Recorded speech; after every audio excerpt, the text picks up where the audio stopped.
MCQ সিৰিজৰ দ্বিতীয়টো ভিডিঅ'লৈ সকলোকে স্বাগতম জনাইছো। আজিৰ এই ভিডিঅ'ত আমি ক্লাছ 10ৰ ইংলিছৰ এই লেটাৰ টু গড চেপ্টাৰৰ পৰা পৰীক্ষাত আহিবলগীয়া গুৰুত্বপূৰ্ণ MCQবোৰ আলোচনা কৰিম। যদি তোমাৰ HSLC এক্সামত ভাল নম্বৰ পাবলৈ মন আছে তেন্তে এই ভিডিঅ'টো সকলোকে চাবা। তেন্তে আহা পলম নকৰাকৈ আজিৰ ভিডিঅ'টো আৰম্ভ কৰোঁ।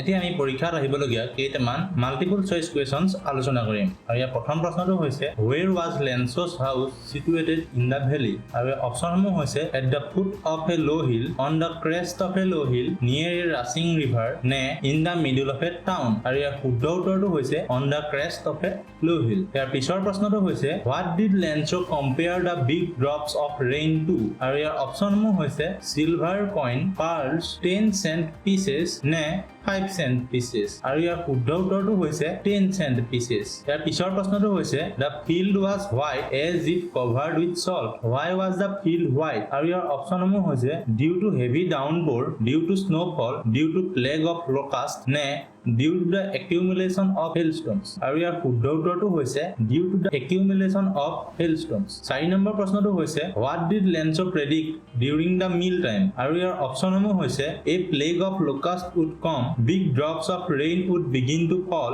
a strong wind would blow away the harvest, নে the postmaster would send him money। আৰু ইয়াৰ শুদ্ধ উত্তৰটো হৈছে big drops of rain would begin to fall। 5 number প্ৰশ্নটো হৈছে how did the hailstorm affect Lencho's field? আৰু ইয়াৰ অপচনসমূহ হৈছে it left a few leaves on the trees, it partially damaged the corn was totally destroyed, নে it helped the flowers bloom better। আৰু ইয়াৰ শুদ্ধ উত্তৰটো হৈছে the corn was totally destroyed। question number 6 টো হৈছে why did Lencho decide to write a letter to God? আৰু ইয়াৰ অপচনসমূহ হৈছে to complain about the post office employees because his family faced hunger due to ruined harvest, to show his extraordinary writing skills, to ask for a job at the town post office। আৰু ইয়াৰ শুদ্ধ উত্তৰটো হৈছে because his family faced hunger due to a ruined harvest। ইয়াৰ পিছৰ প্ৰশ্নটো হৈছে what did the postmaster do to prevent shaking Lencho's deep faith in God? আৰু ইয়াৰ অপচনসমূহ হৈছে he sent the letter to a local priest, he decided to collect money and answer the letter, he laughed heartily and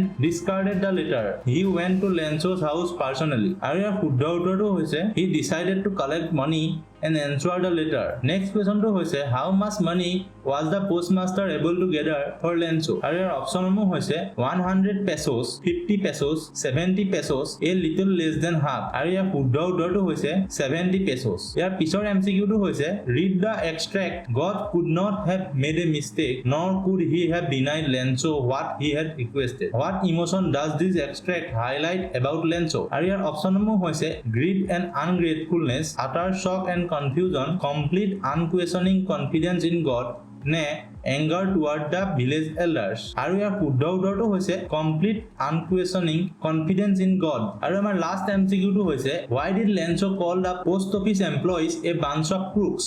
আৰু ইয়াৰ অপচনসমূহ হৈছে they lost his first letter in the town mailbox, he believed they had stolen 30 pesos out of the money God sent, they mocked his writing while reading the envelope, নে they refused to provide him with paper and ink।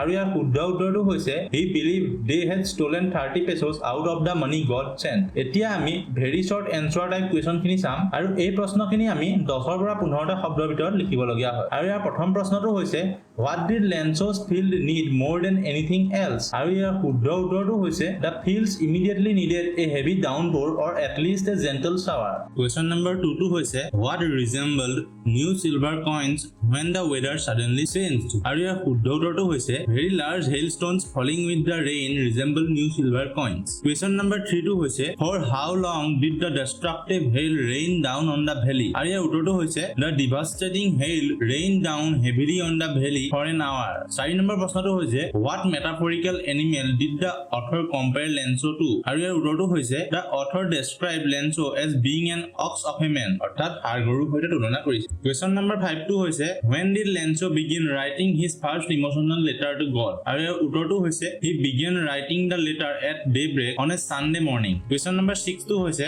who was the writer of the letter addressed to God? আৰু ইয়াৰ উত্তৰটো হৈছে the letter addressed to God was written by a poor farmer named Lencho। question number 7 টো হৈছে how much money did did Lencho ask God for in his first letter? আৰু ইয়াৰ উত্তৰটো হৈছে Lencho asked God for 100 pesos to sow his field again. Question number 8 টো হৈছে name the currency of several Latin American countries mentioned in the text. আৰু ইয়াৰ শুদ্ধ উত্তৰটো হৈছে the currency of several Latin American countries mentioned in the text is the peso. Question number 9 টো হৈছে what single word did the postmaster use to sign the reply envelope? The postmaster signed the reply envelope with the single word God.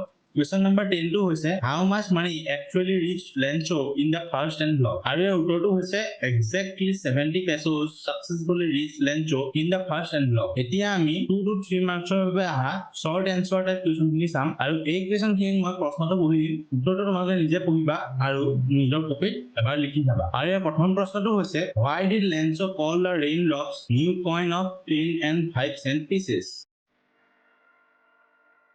Question number 2 টো হৈছে what did Lencho mean when he stated a plague of locusts would have left more than this? Question number 3 টো হৈছে why did the postmaster decide to open and reply to an unknown farmer's letter? Question number 4 টো হৈছে how did Lencho react when he counted the money inside the envelope? Question number 5 টো হৈছে how is the conflict between humans themselves illustrated at the end of the story? Question number 6 টো হৈছে what were Lencho's feelings when the hailstorm finally stopped? Question number 7 টো হৈছে why did the postmaster break out laughing and why did he turn serious almost immediately? Question number 8 টো হৈছে explain the ironical situation Lencho faced at the post office when he received the money. Question number 9 টো হৈছে how did the postmaster raise the money to help Lencho and why did he do so? Question number 10 টো হৈছে what did Lencho write in his second letter to God and after counting the 70 pesos? এতিয়া আমি 4 to 5 মাৰ্কছৰ কাৰণে অহা লং answer type কুৱেশ্যনখিনি চাম আৰু এই প্ৰশ্নবোৰ আমি 1 পৰা 120 শব্দৰ ভিতৰত লিখিবলগীয়া হয় আৰু মই পৰীক্ষাত আহিবলগীয়া 4টা মোষ্ট ইম্পৰ্টেন্ট প্ৰশ্ন তোমালোকৰ বাবে লৈ আনিছো আৰু এই প্ৰশ্নটোৰ উত্তৰখিনি তোমালোকে ভালদৰে চাই পেলাই পঢ়ি যাবা আৰু ইয়াৰ প্ৰথম প্ৰশ্নটো হৈছে analyze the role of postmaster in the story what kind of person was he ষ্টৰীটোত postmaster জনৰ কি ৰোল আছিল অৰ্থাৎ তেওঁৰ কি ভূমিকা আছিল তেওঁ কেনেকুৱা ধৰণৰ মানুহ আছিল সেই প্ৰশ্নটো সোধা হৈছে অৰ্থাৎ তেওঁ ক্যাৰেক্টাৰ স্কেচ লিখিবলৈ দিয়া হৈছে বুলি ক'ব পাৰি এই উত্তৰটোকে তোমালোকে ক্যাৰেক্টাৰ স্কেচ লিখিবলৈ আহিলেও লিখি দিব পাৰিবা তেন্তে বলা ইয়াৰ পিছৰ প্ৰশ্নটো চাওঁ সেকেন্ড কোৱেশ্যনটো হৈছে why does the ending of the story leave a deep impact on the reader explain the underlying lesson?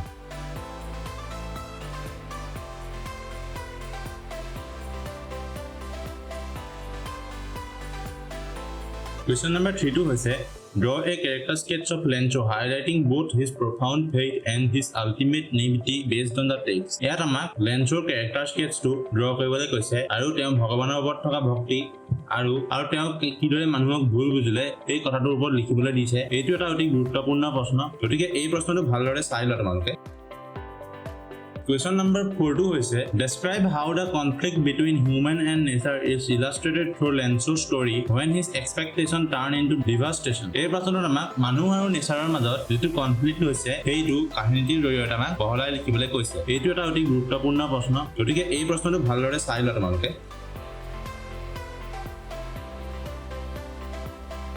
ভিডিওটো শেষলৈকে চাই থকাৰ বাবে অশেষ ধন্যবাদ আৰু এমচিকিউ সমূহে যদি তোমালোকক অলপো সহায় কৰিছে তেন্তে লাইক শেয়াৰ আৰু সাবস্ক্ৰাইব কৰি দিয়া আৰু যদি আমাৰ এমচিকিউ সিৰিজৰ আগৰ ভিডিও কেইটা এতিয়ালৈকে চোৱা নাই তেন্তে এতিয়া স্ক্ৰিনত দেখুৱা ভিডিওটো চাই লোৱা এই ভিডিও কেইটাটো HSLC পৰীক্ষাৰ বহু গুৰুত্বপূৰ্ণ এমচিকিউ আলোচনা কৰা হৈছে পুনৰ লগ পাম পৰৱৰ্তী ভিডিওত নতুন এমচিকিউ হৈতে তেতিয়ালৈকে কিপ লাৰ্নিং